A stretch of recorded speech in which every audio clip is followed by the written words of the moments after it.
ओम नमो भगवते वासुदेवाय नमः।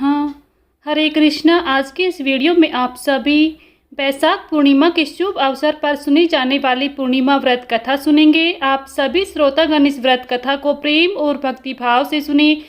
आप सभी की मनोकामनाएं भगवान विष्णु अवश्य ही पूर्ण करेंगे। आज यानी कि 12 मई को बैसाख पूर्णिमा का व्रत रखा गया है। आज के दिन स्नान दान का विशेष महत्व है। पूर्णिमा या फिर बुद्ध पूर्णिमा का व्रत रखा गया है। यह दिन भगवान विष्णु को समर्पित है, इसलिए इस दिन भगवान विष्णु का पूजन किया जाता है।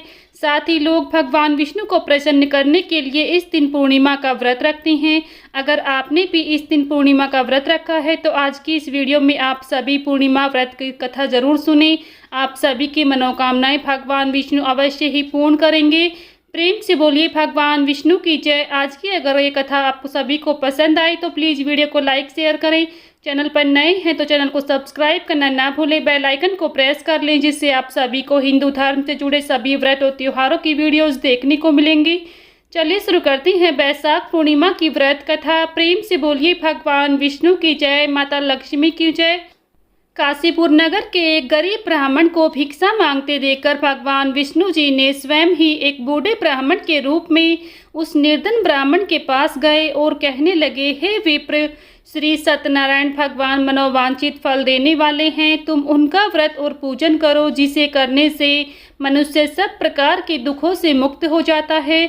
इस व्रत में उपवास का भी अधिक महत्व है, किंतु उपवास से मात्र भोजन न लेना ही नहीं समझना चाहिए। उपवास के समय हृदय में यह धारणा होनी चाहिए कि आज श्री सत्यनारायण भगवान हमारे पास ही विराजमान हैं।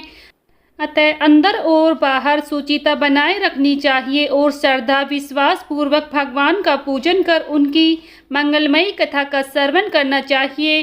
श्री सत्यनारायण भगवान की कथा बताती है कि व्रत और पूजन करने में मानव मात्र का समान अधिकार है, चाहे वह निर्धन धनवान राजा हो या फिर व्यवसायी ब्राह्मण हो या फिर अन्य वर्ग स्त्री हो या फिर पुरुष। यही स्पष्ट करने के लिए इस कथा में निर्धन ब्राह्मण, गरीब लकड़हारा, राजा उल्कामुख, धनवान व्यवसायी, साधु वैश्य, उसकी पत्नी लीलावती, पुत्री कलावती, राजा तुंगध्वज एवं गोपगणों की कथा का समावेश किया गया है। इस कथा के अनुसार जैसे लकड़हारा गरीब ब्राह्मण उल्कामुख गोपगणों ने सुना है कि यह व्रत सुख सौभाग्य संपत्ति सब कुछ देने वाला है, तो सुनते ही श्रद्धा भक्ति और प्रेम के साथ सत्यव्रत का आचरण करने में लग गए और फलस्वरूप सुख भोग कर परलोक में मोक्ष के अधिकारी हुए। एक साधु वैश्य ने भी यह प्रसंग राजा उल्कामुख से सुना, किंतु उसका विश्वास अधूरा था और श्रद्धा में कमी होने के कारण उसके मन में प्रण लिया कि संतान प्राप्ति पर सत्यव्रत पूजन करूंगा। समय बीतने पर उसके घर एक सुंदर कन्या ने जन्म लिया। पत्नी ने व्रत की याद दिलाई तो उसने कहा कि कन्या के विवाह के समय करेंगे। समय आने पर कन्या का विवाह भी हो गया, किंतु उस वैश्य ने व्रत नहीं किया। सभी वह अपने दामाद को लेकर व्यापार के लिए चला गया। वहां उसे चोरी के आरोप में राजा चंद्रकेतु द्वारा दामाद सहित कारागार में डाल दिया गया। उसके अपने घर में भी चोरी हो गई। पत्नी लीलावती और पुत्री कलावती भिक्षावृत्ति के लिए विवश हो गईं। एक दिन कलावती ने किसी के घर श्री सत्यनारायण भगवान का पूजन होते देखा और घर आकर माँ को प्रसाद दिया। तब माँ ने अगले दिन श्रद्धा से व्रत पूजन कर भगवान से पति और दामाद के शीघ्र वापिस आने का वरदान मांगा। श्री हरि प्रसन्न हो गए और सपन में राजा को कह दिया कि वह दोनों बंदियों को छोड़ दे, क्योंकि वह निर्दोष हैं। राजा ने अगली सुबह उनका धन धान्य तथा प्रचुर द्रव्य देकर उन्हें विदा किया। घर आकर पूर्णिमा और संक्रांति को सत्यव्रत का जीवन भर आयोजन करता रहा। परिणाम स्वरूप उसे सांसारिक सुख भोग कर मोक्ष प्राप्त हुआ।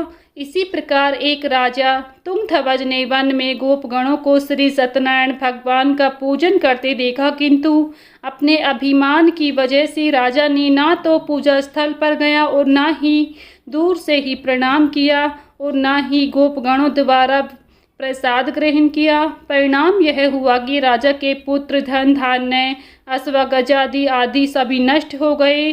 राजा को फिर से आभास हुआ कि विपत्ति का कारण सत्यदेव भगवान का निरादर है। तब उसे बहुत पश्चाताप हुआ। वह तुरंत वन में गया और गोपगणों को बुलाकर उसने सत्यनारायण भगवान की पूजा विधि पूछी और बाद में पूजा की भी।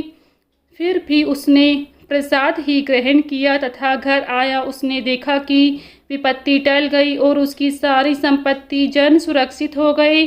राजा प्रसन्नता से भर गया और अपना सर्वस्व भगवान को अर्पित कर दिया।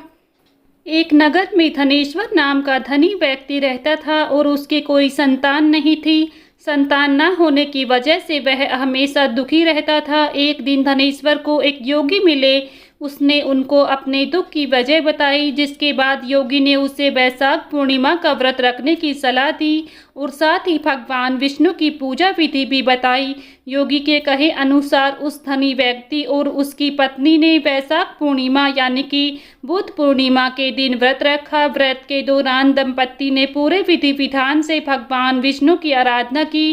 व्रत के फलस्वरूप कुछ समय उसकी पत्नी गर्भवती हुई और उन्हें पुत्र की प्राप्ति हुई। कहते हैं इस व्रत को रखने से व्यक्ति की सभी मनोकामनाएं पूर्ण होती हैं। एक और अन्य पौराणिक कथा के अनुसार एक बार रानी माया देवी पूर्णिमा की रात को जंगल में फूलों की सैया पर सो रही थी। उसी समय आकाश से तीव्र गति में एक रोशनी सीधे उनके पेट पर पड़ी, जिसके कारण गर्भवती हो गई और कुछ समय बाद उनके गर्भ से सुंदर बालक का जन्म हुआ। यह बालक कोई और नहीं बल्कि भगवान विष्णु के अवतार भगवान बुद्ध थे। उनके जन्म के समय देवताओं ने धरती पर पुष्पों की वर्षा की और राजकुमार का नाम सिद्धार्थ रखा गया, जिन्होंने संसार का मोह त्याग कर कठोर तपस्या की और भगवान बुद्ध के नाम से जाने गए। यहीं पर पूर्णिमा की व्रत कथा संपन्न होती है। प्रेम से बोलिए भगवान विष्णु की जय, माता लक्ष्मी की जय।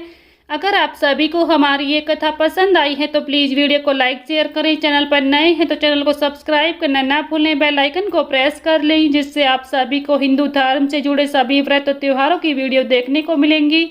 मिलती हूँ नेक्स्ट वीडियो में, तब तक के लिए सभी को राधे राधे, जय श्री कृष्णा।